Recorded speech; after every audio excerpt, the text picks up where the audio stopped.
রোহিঙ্গাদের এখানে আশ্রয় দেওয়ার প্রেক্ষিতে নানাবিধ সমস্যা তৈরি হয়েছে। যেমন রোহিঙ্গাদের কারণে পরিবেশগত সমস্যা, আইন শৃঙ্খলা সমস্যা, এবং একই সাথে অনেক রোহিঙ্গা ইয়াবা পাচার থেকে শুরু করে মাদক পাচারের সাথে যুক্ত হয়েছে এবং সন্ত্রাসী কর্মকাণ্ডের সাথে যুক্ত হয়েছে, এবং সন্ত্রাসী গ্রুপগুলো এবং ফ্যানাটিক গ্রুপগুলো রোহিঙ্গা ক্যাম্প থেকে তাদের সদস্য রিক্রুট করছে।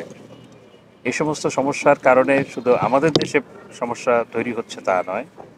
আশেপাশের দেশেও এই রোহিঙ্গা সমস্যার কারণে, ডিসপ্লেস পিপলের কারণে, সেই কারণে আশেপাশের দেশেও, কারণ সন্ত্রাসীদের নিজস্ব একটা নেটওয়ার্ক থাকে, সেই নেটওয়ার্ক দেশের বাইরেও বিস্তৃত, এই ধরনের নানাবিধ সমস্যা তৈরি হচ্ছে।